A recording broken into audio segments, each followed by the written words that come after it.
Hi friends, எல்லோருக்கும் வணக்கம். Welcome back to our channel. இன்றைக்கி நம்ம சேனல் என்ன வீடியோ பார்க்க போகிறோம்னா, எண்ணெய் கத்திரிக்காய் குழம்பு எப்படி செய்யலான்னு சொல்லி பார்க்க போகிறோம். இந்த குழம்பு பார்த்திங்கன்னா ரொம்பவே நல்ல டேஸ்ட்டாக இருக்கும். பார்த்திங்கன்னா ஆல்மோஸ்ட் மீன் குழம்பு டேஸ்ட்லேயே இருக்கும். ஸோ இது ஃபுல் அண்ட் ஃபுல் பார்த்திங்கன்னா நம்ம வீட்டிலையே மசாலாலாம் வறுத்தரைச்சி தான் செய்ய போகிறோம். சரி, வாங்க வீடியோக்குள்ளே போகலாம்.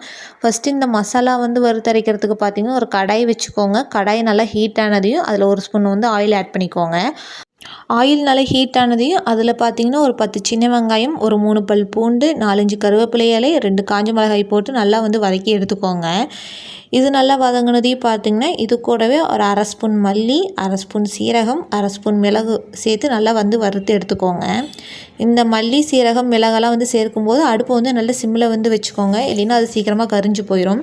இது நல்லா வதங்கினதுக்கப்புறமா பார்த்திங்கன்னா அது கூடவே ஒரு 5 ஸ்பூன் தேங்காய் சேர்த்து அதையும் நல்லா வதக்கி எடுத்துக்கோங்க. ஸோ தேங்காவோட ஈரப்பதம் போகிற அளவுக்கு நல்லா வதக்கி எடுத்துக்கோங்க. இது நல்லா வதங்கினதுக்கப்புறமா ஃபேன் கடி ஆற வச்சு மிக்ஸி ஜாருக்கு மாற்றி நல்லா அரைச்சி எடுத்துக்கோங்க.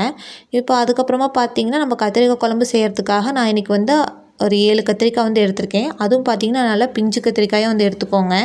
ஸோ இந்த காம்பு இப்படி கட் பண்ணி எடுத்துக்கோங்க. ஸோ ஒரு சிலர் பார்த்திங்கன்னா காம்போடு போடுவாங்க. ஸோ அவங்கவுங்க விருப்பம் தான். ஸோ காம்போடு போடுறனால போட்டுக்கலாம். இல்லைன்னா நீங்கள் நார்மலாக இந்த மாதிரி கட் பண்ணுறனால கட் பண்ணிக்கலாம். எனக்கு பார்த்திங்கன்னா காம்போட போடுறது பிடிக்காது. ஸோ அதனால் இந்த மாதிரி கட் பண்ணி எடுத்துருக்கேன். அடுத்தது இந்த கத்திரிக்காய் பார்த்திங்கன்னா இந்த மாதிரி நல்லா ப்ளஸ் ஷேப்பில் கட் பண்ணிக்கோங்க. நல்லா கட் பண்ணதுக்கப்புறமா உள்ளே பூச்சி ஏதாவது இருக்கான்னு சொல்லி அப்பப்போ செக் பண்ணிக்கோங்க. இந்த கத்திரிக்காவை பார்த்திங்கன்னா நம்ம ரொம்ப லென்த்தாகவும் கட் பண்ணக்கூடாது, ரொம்ப ஷார்ட்டாகவும் கட் பண்ணக்கூடாது. ஸோ மீடியம் ரேஞ்சில் இருக்க மாதிரி கட் பண்ணிக்கோங்க. ஸோ அப்போ தான் நம்ம எண்ணெயில் போட்டு வதக்கும்போது அது பிரிஞ்சு வராமல் அப்படியே இருக்கும். ஸோ இப்போ பார்த்திங்கன்னா கத்திரிக்காயெலாம் ரெடியாக இருக்குது. இப்போ நாம் இது வதக்க ஆரம்பிச்சிடலாம். அதுக்கு ஒரு கடாய் வச்சுக்கோங்க. கடாய் நல்லா ஹீட் ஆனதையும் அதில் 2 ஸ்பூன் ஆயில் ஆட் பண்ணிக்கோங்க. ஆயில் நல்லா ஹீட் ஆனதையும் அதில் நம்ம கட் பண்ணி வச்சுருக்கிற கத்திரிக்காயை 1 பை 1 சேர்த்துக்கோங்க. ஸோ எல்லாத்தையும் நீங்கள் ஒட்டுக்க சேர்க்கும்போது அது நல்லா தெறிக்கும். ஸோ அதே மாதிரி ஒவ்வொன்றா சேர்த்து இந்த மாதிரி நல்லா வதக்கி எடுத்துக்கோங்க. இந்த கத்திரிக்காய் பார்த்திங்கன்னா ஒரு 10 நிமிஷத்தில் நமக்கு சீக்கிரமாக வதங்கிடும். ஏன்னா பிஞ்சு கத்திரிக்காயாக இருக்கங்காட்டிக்கு நமக்கு குயிக்காக ரெடி ஆயிரும். ஸோ ரெடி ஆனதுக்கப்புறமா பார்த்திங்கன்னா நீங்கள் வேற ஒரு தட்டுக்கு இந்த கத்திரிக்காயை மாற்றி எடுத்துக்கோங்க. ஸோ அடியில் இருக்கிற அந்த எக்ஸ்ட்ரா ஆயிலெலாம் பார்த்திங்கன்னா நம்ம மறுபடியும் குக்கிங்க்கு யூஸ் பண்ணிக்கலாம். ஸோ நம்ம இந்த குழம்பு ரெடி பண்ணுறதுக்கே நம்ம இந்த ஆயிலே நம்ம யூஸ் பண்ணிக்கலாம். ஸோ எக்ஸ்ட்ரா ஆயில் எதுவுமே இப்போ தேவைப்படாது. சரி, வாங்க நம்ம குழம்பு பண்ண ஆரம்பிச்சிடலாம். ஃபஸ்ட்டு இந்த குழம்பு ரெடி பண்ணுறதுக்கு பார்த்திங்கன்னா ஒரு கடாய் வச்சுக்கோங்க. அந்த கடாயில் ஆல்ரெடி இருக்கிற ஆயிலே எனக்கு கரெக்டாக இருந்தது. ஸோ அதுவே நான் ஹீட் பண்ணிக்கிட்டேன். அது ஹீட் ஆனதுக்கப்புறமா பார்த்திங்கன்னா 1/4 ஸ்பூன் கடுகு, 1/4 ஸ்பூன் வெந்தயம் சேர்த்துக்கோங்க. இது ரெண்டும் பொரிஞ்சதுக்கப்புறமா பார்த்திங்கன்னா அதில் ஒரு 7-8 சின்ன வெங்காயம் நல்லா பொடியாக கட் பண்ணது, ஒரு 4-5 பல் பூண்டு நல்லா பொடியாக நறுக்கினது, ஒரு 4-5 கருவேப்பிலை இலையை சேர்த்து அதையும் நல்லா வதக்கி எடுத்துக்கோங்க. வெங்காயம் வதங்கினதுக்கப்புறமா பார்த்திங்கன்னா அதில் ஒரே ஒரு மீடியம் சைஸ் தக்காளியும் நல்லா பேஸ்ட்டாக அரைச்சி வச்சுருக்கேன். ஸோ அதையும் சேர்த்து ஒரு 2 நிமிஷம் நல்லா வதக்கி எடுத்துக்கோங்க. இது நல்லா வதங்கினதுக்கப்புறமா பார்த்திங்கன்னா இது கூடவே ஒரு 1/4 ஸ்பூன் மஞ்சள் தூள், 1 ஸ்பூன் வீட்டில் அரைச்ச குழம்பு மிளகாய் தூள் சேர்த்து நல்லா வதக்கி எடுத்துக்கோங்க.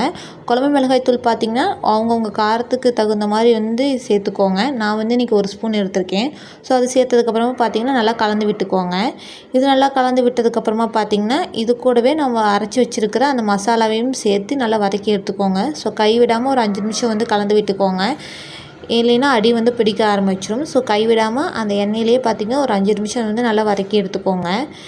இது ஒரு 5 நிமிஷம் நல்லா வதங்கினதுக்கப்புறமா பார்த்திங்கன்னா இதுக்கு தேவையான அளவு கொஞ்சமாக தூள் உப்பு சேர்த்துக்கோங்க. மசாலாவுக்கு ஏற்ற மாதிரி கொஞ்சமாக சேர்த்திங்கன்னா போதும். சேர்த்ததுக்கப்புறமா பார்த்திங்கன்னா கைவிடாமல் ஒரு 5 நிமிஷம் வதக்கி எடுத்துக்கோங்க. இப்போ பார்த்திங்கன்னா எண்ணெய் பிரிஞ்சு இந்த மாதிரி வந்திருக்கு. இந்த ஸ்டேஜில் பார்த்திங்கன்னா குழம்பு கன்சிஸ்டன்சிக்கு தகுந்த மாதிரி நம்ம தண்ணி ஆட் பண்ணிக்கலாம். நான் இன்றைக்கி 1.5 கப் தண்ணி ஆட் பண்ணியிருக்கேன். தண்ணி ஆட் பண்ணி பார்த்திங்கன்னா இந்த மாதிரி நல்லா மிக்ஸ் பண்ணி விட்டுக்கோங்க. இந்த மாதிரி மிக்ஸ் பண்ணி விட்டு மூடி ஒரு 5 நிமிஷம் நல்லா குக் பண்ணி எடுத்துக்கோங்க. இது 5 நிமிஷம் குக் ஆனதுக்கப்புறமா பார்த்திங்கன்னா மசாலாவோட அந்த பச்சை வாசனையில் போயிருக்கும். ஸோ அந்த ஸ்டேஜில் நான் சின்னதாக ஒரே ஒரு நெல்லிக்காய் சைஸ் புளியை கரைச்சி வச்சுருக்கேன். ஸோ அதையும் இது கூட ஆட் பண்ணிக்கோங்க. அதை ஆட் பண்ணதுக்கப்புறமா பார்த்திங்கன்னா அதுக்கு தேவையான அளவு கல்லுப்பு சேர்த்து நல்லா மிக்ஸ் பண்ணி விட்டுக்கோங்க. இது மிக்ஸ் பண்ணி உடனே பார்த்திங்கன்னா மூடி புளியோட பச்சை வாசனை போகிற அளவுக்கு நம்ம குக் பண்ணி எடுத்துக்க போகிறோம். ஸோ ஒரு 5 நிமிஷம் வச்சிங்கன்னா போதும். ஸோ புளியோட பச்சை வாசனையெல்லாம் போயிடும். புளியோட பச்சை வாசனை போயிட்டு பார்த்திங்கன்னா இந்த மாதிரி எண்ணெய் பிரிஞ்சு வரும். ஸோ இந்த ஸ்டேஜில் பார்த்திங்கன்னா நம்ம எண்ணெயில் வதக்கி வச்சுருக்கிற அந்த கத்திரிக்காய் இந்த மாதிரி சேர்த்துக்கோங்க. இது சேர்த்ததுக்கப்புறமா பார்த்திங்கன்னா நீங்கள் உப்பு காரெல்லாம் இந்த ஸ்டேஜ்லேயே செக் பண்ணிக்கோங்க. ஸோ செக் பண்ணிவிட்டு பார்த்திங்கன்னா இந்த மாதிரி நல்லா மிக்ஸ் பண்ணி விட்டுக்கோங்க. மிக்ஸ் பண்ணிவிட்டு மீடியம் டு லோ ஃப்ளேம்லேயே வச்சு மூடி ஒரு 10 நிமிஷத்துக்கு குக் பண்ணிக்கோங்க. இப்போ பார்த்திங்கன்னா நல்லா குக் ஆகிட்டுருக்கு. இந்த மாதிரி வந்து நம்ம லோ ஃப்ளேம்லேயே வச்சு குக் பண்ணும்போது பார்த்திங்கன்னா இந்த மாதிரி எண்ணெய் பிரிஞ்சு வரும். ஸோ இந்த ஸ்டேஜில் வந்துட்டு நம்ம குழம்போட திக்னஸ் வந்து செக் பண்ணிக்கலாம். ஸோ பாருங்கள் குழம்போட கன்சிஸ்டன்சி வந்து எவ்வளோ சூப்பராக இருக்குன்னு சொல்லிட்டு. இந்த ஸ்டேஜில் நம்ம குழம்பு வந்து இறக்கறதுக்கு முன்னாடி கொஞ்சமாக கருவேப்பிலை தூவி இறக்கிட்டிங்கன்னா நம்மளோட சுவையான எண்ணெய் கத்திரிக்காய் குழம்பு வந்து தயாராகிருச்சு. இது வந்து ஒயிட் ரைஸ்க்கு ரொம்ப சூப்பரான காம்பினேஷனாக இருக்கும். இது வந்து நீங்கள் மார்னிங்கே வச்சு ஆஃப்டர்நூன் சாப்பிட்றப்போ இதனோட டேஸ்ட் வந்து இன்னுமே சூப்பராக இருக்கும். இது வந்து ஆல்மோஸ்ட் மீன் குழம்பு டேஸ்ட்லேயே வந்து இருக்கும். ஸோ கண்டிப்பாக ட்ரை பண்ணி பாருங்கள். ட்ரை பண்ணி பார்த்துட்டு எப்படி இருக்குன்னு சொல்லி கமெண்ட் செக்ஷனில் சொல்லுங்கள். ஓகே ஃப்ரெண்ட்ஸ், உங்களுக்கு இந்த வீடியோ ரொம்ப பிடிச்சிருக்குன்னு சொல்லி நினைக்கிறேன். உங்களுக்கு இந்த வீடியோ பிடிச்சிருந்தா வீடியோக்கு ஒரு லைக் கொடுங்க. இதே மாதிரி எக்ஸைட்டிங் வீடியோஸ்க்கு மறக்காமல் நம்ம சேனலை ஃபாலோ பண்ணிக்கோங்க. Thanks for watching.